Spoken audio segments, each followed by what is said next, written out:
editing video with Sony Vegas. We're working on a little video project, a little 5-second video, and I want to show you some other things about editing.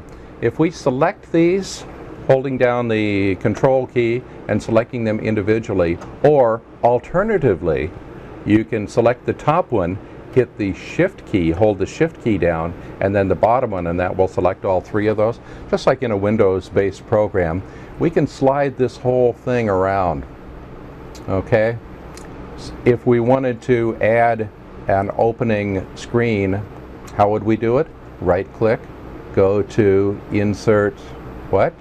Insert Text Media, okay? And we just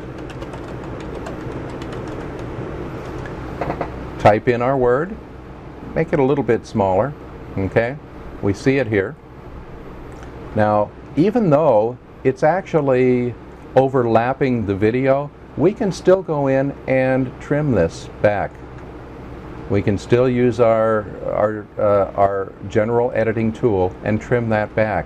Then we can take these and we can move them.